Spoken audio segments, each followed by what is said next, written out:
Bonjour à toutes et à tous et bienvenue pour cette vidéo de logique consacrée aux produits. Alors, les produits, c'est quoi? C'est tout simplement la multiplication de chaque élément au sein d'une même ligne. Et ensuite, on va comparer le résultat de chaque ligne. Concrètement, vous avez trois types de produits.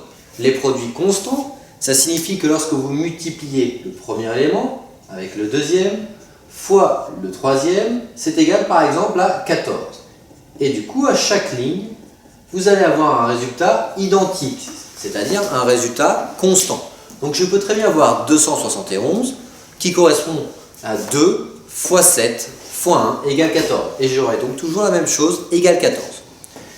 Un autre type de produit, c'est les produits croissants. C'est-à-dire qu'au fur et à mesure que je descends dans l'énoncé, le résultat va augmenter. Alors, il va y avoir trois types d'écarts. Soit il va y avoir des écarts constants, c'est-à-dire par exemple, plus 2, plus 2, plus 2. Et dans ce cas-là, je vais par exemple avoir égal 14, égal 16, égal 18, égal 20. On a donc affaire à un produit croissant, le résultat augmente, constant, c'est-à-dire que l'écart est toujours le même. On peut très bien avoir un produit croissant, cette fois-ci progressif, c'est-à-dire que l'écart augmente au fur et à mesure. Plus 1, plus 2, plus 3. Concrètement, on peut très bien avoir égal 14, égal 15, ensuite plus 2, égal 17, ensuite plus 3, égal 20. Ou alors, on peut très bien avoir un écart dégressif, c'est-à-dire qu'au fur et à mesure, l'écart se réduit. Je peux donc avoir un plus 3, plus 2, plus 1. Imaginons que j'ai 18, plus 3, 21, plus 2, 23, plus 1, 24. Et à chaque fois, vous devez multiplier chaque chiffre de chaque ligne. Enfin, dernier type de produit, les produits décroissants. C'est-à-dire que le résultat, au fur et à mesure que vous descendez de l'énoncé, va se réduire. Vous pouvez avoir un égal 24, égal 20, égal 16, égal 12. Dans ce cas-là, on a affaire à un produit décroissant, le résultat est décroissant, constant. Pourquoi? Parce que l'écart ici est constant. On a moins 4, moins 4, moins 4. Vous pouvez le voir ici. On fait moins 4 à chaque fois. Ou alors, on peut avoir un produit décroissant, c'est-à-dire que l'écart se réduit avec des écarts progressifs. C'est-à-dire qu'au fur et à mesure que vous descendez dans votre énoncé, l'écart augmente. Concrètement, vous pouvez très bien avoir 26, 24, donc moins 2, ensuite 20, et enfin 14. Vous voyez, l'écart entre chaque résultat augmente et le résultat en lui-même diminue. Donc, produit décroissant progressif. Moins 2, moins 4, moins 6. Ou alors, dernier type de produit, les produits décroissants dégressifs. C'est-à-dire qu'au fur et à mesure que vous descendez, l'écart diminue. Donc souvenez-vous bien de ça. Les produits peuvent être constants, croissants, décroissants. Ce sont les résultats que l'on a là à droite. Et les écarts entre chaque résultat peuvent être constants, progressifs ou encore dégressifs. Alors on va mettre en application ces méthodes-là à travers quatre exemples, exercices concrets que vous avez à droite. Alors prenons le premier cas. Vous avez 334, 292, 941, 236. Premier réflexe que vous devez avoir, calculer le résultat. 3 fois 3 fois 4, on a quoi? 3 fois 3, 9, fois 4, 36. Ensuite, on a 2 fois 9 fois 2, donc 2 fois 9, 18, fois 2, 36. Ensuite, on a 9 fois 4 fois 1, pareil, 36. Et enfin, 2 fois 3, 6, fois 6, 36.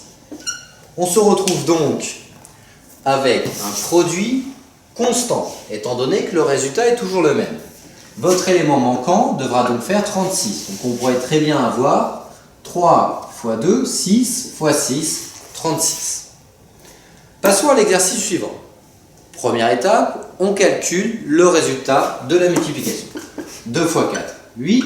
5 fois 2, 10. Là, c'est l'inconnu. 4 fois 5, 20. 4 fois 7, 28. On a donc un écart ici entre 8 et 10 de plus 2.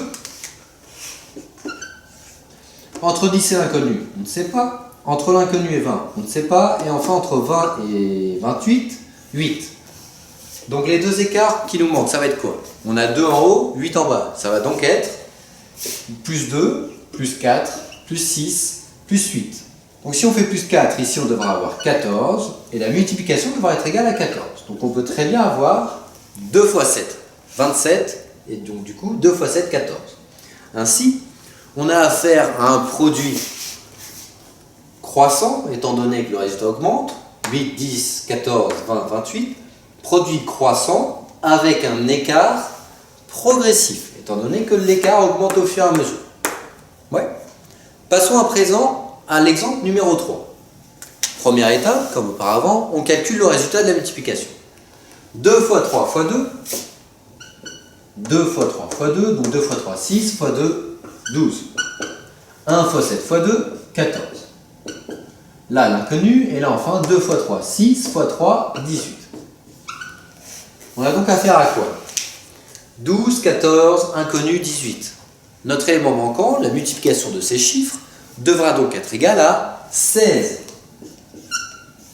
Ainsi, on se retrouve avec un produit croissant, c'est-à-dire ça augmente au fur et à mesure, avec un écart qui lui est constant.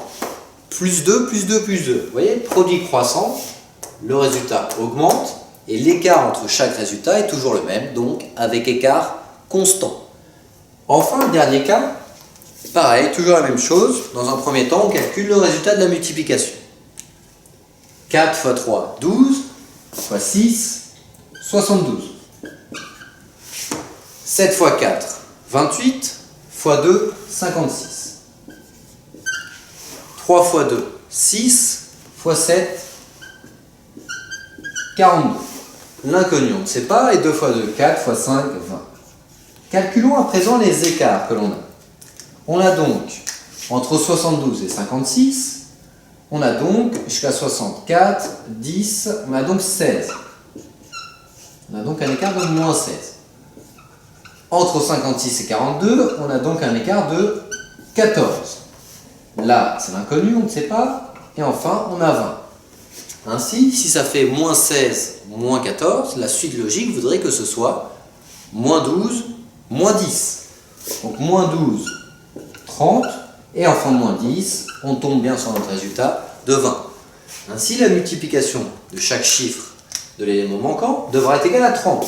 Donc on peut très bien avoir 532. 5 fois 3 fois 2, 30.